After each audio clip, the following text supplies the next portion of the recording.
Storytelling within photography. We've all heard tell a story with your photos. That'll take a better photo. But what does that mean? How do you tell a story with your photo? And does it matter? Should you be doing it? Should you be consciously deciding to tell a story with your photos? Let's talk about it, because that sounds like a tasty slice of Tutorial Tuesday. So let's dive right into it. What is storytelling with photography? How important is it, and should you be doing it? Well, in some ways, all photography is telling a story, right? It's capturing a moment in time. It's freezing the action as it was when you took the photo. And in some ways, every photo tells some kind of story. And some photos lend themselves better to storytelling than others. So for example, wedding photography, event photography, something where you're taking candid photos. That's going to tell a specific story. Weddings are super easy because you're telling the story of this couple, of their wedding, of their relationship. And that just automatically kind of works. It automatically kind of happens. And if you're going around trying to capture candid moments, that will automatically tell a story. But what about a nice sunset? Does that have to tell a story? And if it doesn't, does that make it a worse photo? Well, I don't think so. I don't think that you have to tell a story with every photo. I don't think there's anything wrong with taking a photo of a beautiful sunset just because it's beautiful. I don't think it has to tell a specific story. So let's start off by talking about landscape photography. How important is storytelling when it comes to landscape? Well, let's look at a couple of different photos. This photo is taken down a Durdledor. I went down there, wanted to take this photo, wanted to get sunset. I looked at the weather, I worked it all out, I set up my composition, and I'm really happy with the photo. In fact, it hangs on my wall in my living room, but I don't think it really tells a story of any kind. I mean, I guess it might tell a story of the sunset, but that seems a little bit like you're reaching to try and grab onto something. I don't think it tells a story, and I don't think that matters. I think it's a nice photo of a nice sunset, a nice view. I like the colors. I like a lot about it, but I don't think it tells a story. Whereas this photo, taken at the same time, the same sunset, kind of does tell a story. We have a subject in the photo becomes about her in the landscape, the photo becomes kind of more adventure-y, and it does feel like it's telling more of a story. This photo, which if you've seen previous Tutorial Tuesdays, you'll know is pretty heavily edited, feels like it tells the story of this farmhouse in the storm, and there's this beam of light coming down. That feels like it's kind of telling a story. Whereas this photo again is just kind of a nice sunset, or this photo is just sort of a nice sunset with the lighthouse there. And I don't think it matters that those ones don't tell a story and this one does tell a story. I don't think it makes either of them a better photo. I just think it gives a different experience to the viewer looking at the photo. They evoke different things from the viewers, and I think that's absolutely fine. Portrait photography is another one where you would think, okay, this is obviously telling a story, but what story are you telling? Are you telling the story of your subject who you're photographing, or are you telling your own story about the subject that you are kind of pushing onto them by taking the photo? That becomes a little bit muddled, and not all portrait photos tell a proper story. I mean, a corporate headshot, I guess, does tell a story in terms of it tells a story of a respectable kind of businessy person. You know, it tells the story of that person in the sense of, this is what I want to convey about this person. I am a respectable, smart business person. Whereas a candid shot of someone laughing with friends or something like that tells a very different story.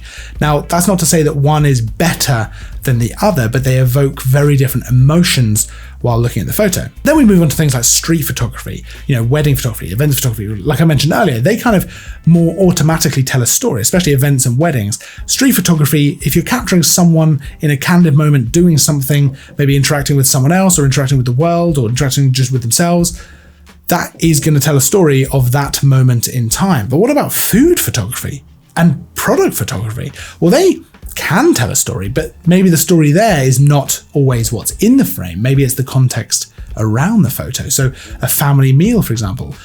Yes, it kind of tells a story of the food, but it tells a story of the family, right? It tells a story of the family meal coming to sit down. And that's not in the photo, but it's implied by the photo. A Christmas hot chocolate or a Christmas mince pie, something like that. Actually might not tell a story within the photo, but I guess there's a story around that photo. Same with product photography. That is deliberately trying to tell a specific type of story to make you want or appreciate or like that product. Okay, so we've established what storytelling in photography is, but is it important? Should you be doing it? Should you be consciously thinking about it while taking photos?